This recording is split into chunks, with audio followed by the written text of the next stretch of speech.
We had started having some building issues, I guess, with the old building, just some things, especially with the basement, that we were not going to be able to fix.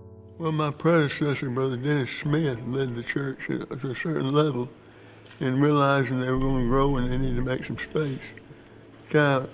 When he left, it kind of went on the back burner for a little while, but then we finally realized that the old building was not safe, and we were getting crowded, and so at that point we decided we needed to go ahead and build a new sanctuary. The building was old. It had problems, and the basement had already been closed because of termite damage and water damage, and the balcony was closed because of structural problems, and the roof had a structural problem. And in other words, the building was at a point where it was, we were not only outgrowing the building, but the building itself was in a pretty poor condition to even think about redoing it. Well, of course, one of the obvious things was we had a space problem, seating everyone.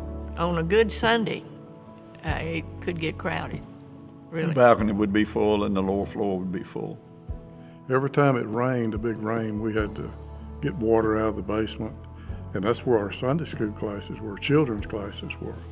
And also, the walls were beginning to deteriorate, and we were really actually afraid that someone was going to get hurt in the building. It just seemed like that God was blessing us in growth, and You didn't know where to put them. nowhere else to put the people right. We were all dreaming about building this new worship center. And when we got the educational buildings built and paid for, we elected a building committee in December of 1992. And then as they began to meet and so forth, they said, we've got to have some way to raise the money to pay for this building.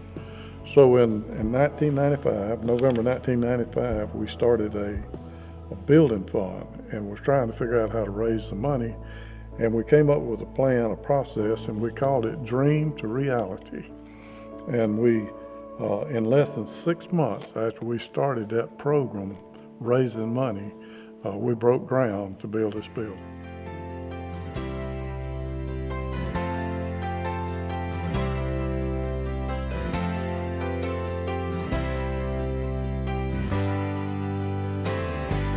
Everything just seemed to fall into place, and even though there were decisions that had to be made, but everything just seemed to go so smoothly. I don't recall any of our building committee meetings, whether it was the building itself or even the interior part of the building committee, but we had an interior committee too that picked out the things for the inside, furniture and the colors and everything. And even though there were so many different decisions that we made, everything was bathed in prayer. And it just seemed to all come together. One of the biggest things I remember, we knew we wanted more space between the pews, because in the old sanctuary, you just about sat in people's laps if you wanted to get into the center of the row. And so that was one of the biggest things I think that we talked about. Coming over here, everything just seemed to be so much better. It was tremendous just moving into the building. I remember the day before we came in and cleaned up, and I can remember Lynn Ingram playing on the piano, and I just cried the whole time. I was out in the lobby scrubbing the tile, and I'd just be crying, even though it had been a long time in coming and there was a lot of work. It really had gone smoothly. The main thing that I remember about that day was the opening of the cornerstone. As long as I'd been here, I hadn't really paid much attention to the cornerstone being there. But when we opened the cornerstone and found all the things that was in there, and of course we've got them framed out on the wall out there, which I think it was something that was a blessing to everybody to see where it came from and all, and we've had it for years, and I think that's for the old people to have enjoyed, and our new generation like yourself and others can relate to the history of the church. The most special thing that I remember is the walk over from the other church. We all came over as a church family, like a pilgrimage over to this sanctuary. And that was so special to me. I remember thinking the layout, of course, of our worship center here, how much closer we seemed to be. Even I, from my back pew, seemed much closer to the platform where the speakers were and the choir and so forth. That was very different for me, and I liked that. Yeah. Brother Glenn said the only thing he had to say about the new sanctuary was to the semicircle thing, and I've heard members all through the years say that there's not a bad place to sit in our sanctuary because of the way it's built. One thing I'm glad that they did when we moved over, we had all these beautiful stained glass windows, and they moved them from the old building over here. They had to buy some additional windows, but I was glad to see that they kept those old windows. They were very pretty. Where there were a lot of memories. Memories, I guess, a lot of memories that went with those windows over there. So that was a real effort to get them relocated over here to be sure that they were part of this building. And I think that was the part of the old worship center that we moved over here, and it wasn't as if we were completely separating ourselves from the old worship center. With the stained glass windows, part of it came with us. A big thing for me was the choir. When we were in the old building, our choir room was downstairs in the basement. We would have to walk up these steep set of stairs, 2 sets, to get to the choir loft. And now, of course, in the new building, we have our choir room right off to the side. It's large, and then we just walk up a few steps and we're in our new choir loft with a lot of more seating. So that was a wonderful thing. Well, we'd been in Sumrall for about 8 months, and we knew that we were going to want to find us a church home. I remember that first day we were surprised. The church we were at was much smaller, and there was one room for children, and we got here, we're like, oh my goodness, there's a room just for 1-year-olds. And it was people who loved and doted on our child and took care of her and just loved on her in a way that just we weren't quite expecting. We were in the middle of getting our foster care license, hoping to adopt, and we knew we needed to be closer to home so that our children would be more involved in church. And we visited here and basically never looked back. No. I mean, we didn't visit another church. We just felt so at home here. I've seen God move in how we've grown along with our community, and we've developed programs that cater to the families that are moving into the communities, as well as the ones who this has always been their home. When I became a member of this church, we only had the old building over on the corner of that block, and that was all we had. And the Lord blessed us, and we were able to add more Sunday school space, build 2 or 3 more buildings. One thing that I've seen since I grew up in the church and being in the old church, the brick building, is our Sunday school. We started off with one couples class upstairs in the balcony, and we'd creak up the stairs and it'd creak up there while we'd all sit. And Miss Joanne Berger was our teacher, our first teacher there. So we were all up there, and then as they built the educational building, we spread out and had different classes. But God blessed us when He gave us this sanctuary, and we have like now 9 co-ed classes and a lot of different women classes and men classes you can go to. Our children's program has just grown tremendously. And I've seen a lot of young people come through this church and be saved because of what they've been exposed to in this church by the people. I always look forward to all the Christmas events, the Christmas cantata, the children's Christmas programs, the Christmas Eve service. I love that time of year and always look forward to those services. The sanctuary is always decorated so pretty. Well, for me, I think it's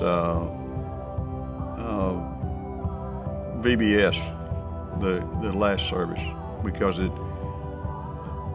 that's probably the building fills up, and it's very exciting. And we have the space for it. The stage is laid out right for it. Everything. This building just adapts itself to that type of worship time. The Christmas Eve service is probably one of my favorites because the kids can come in their pajamas if you want them to, and the families all come and they sit together, and it's just a real sweet service. I love the Christmas Eve service. I am always partial to baby dedication. I love to see families bring their children, and we all get to pray for them and pray over them and dedicate ourselves to helping, nurture them in a Christian environment and pray over them. I just enjoy that. For me, and I've only been involved with it a few years now, but D now, to see this church, all the students in here throughout the weekend on D now, and then that Sunday morning whenever they come, bring all their families, and we're shoulder to shoulder, and you couldn't pack another person in this building. That's amazing to me. I think coming into the sanctuary, we just feel like it's a great location for us to worship with our fellow believers, people who share our same core values and beliefs, and it gives us the opportunity to worship our Savior unashamedly. But we were like a lot of people. We had attachments to the old building. Yeah. Both our daughters got married in that building. I was saved and baptized in that building. Of course, the new building, our son was first couple married. He and Candace were the first couple married in this building. So it's all special, and the Lord has really blessed us. I think the most difficult thing was seeing the old building torn down. That was because Richie was baptized in that building. We were married in that building. Our children were dedicated in that building. Richie I got ordained as a deacon in that building. So there were a lot of memories over there. I couldn't even come over. I couldn't come down the road when they were tearing it down. Richie came over. Well, I was on the property committee at that time. Me and Mr. Frankie, I never forget. Me and him was there when they first put the track hoe into the roof. I'll never forget it. But one good thing about before we did that, and I don't know how, we had other churches in our area that came and got some of our pews that needed pews. And I'm pretty sure Mr. Frankie probably can remember. I think we even gave the baptistry to a church. I'm pretty sure we did that. So it wasn't like we just demolished everything. We did use and let some people use some of the stuff out of the oak sanctuary. Even some of the wood floors, they came in and got some of the wood floors out of it. That was a sad day. I agree with Nita. It was tough to see that happen. I'm appreciative of. We have, as having been here for 40 plus years, we had one of our kids to be married in the old worship center, and one to be married in this one, and that will always hold special memories for me, of course. The most wonderful thing about this church is the people. Everybody here, you can just feel the love from everybody here. We've just thought, especially with the 20th year anniversary coming up, how much God has blessed our church with the growth, and we were able to pay the building off fairly quickly, and then began the Family Life Center because of that. I'm very thankful that we have this church, and I'm thankful the staff we have. We have leadership in lots of areas now, and so that's good. I'm thankful we've had an awful lot of growth in the church in numbers and in giving, and we've been able to accomplish a great deal in this community, I think. We are just so blessed to be here. We're blessed to be in a place where we can worship without fear, without shame, and not only can we do that, and not only does this sanctuary provide that, but we've got the most incredible staff that we could ask for. When you come to church here, there's something for everybody. There's a place for you to serve. You're wanted. Your children will be active and have so many opportunities no matter what their age. There's just something for everybody. Our church just makes you, if you're coming as a visitor, they just make you feel so at home when you walk in. I came from a small church, and when me and Nita were dating, when I started visiting our church, and I knew everybody that came here anyway, but it just makes you feel at home when you walk in. Let me just say in closing, God has blessed our church tremendously in all of our building programs, but this one especially, tremendously, God, and we want to give him full credit for it. Give him the glory, absolutely.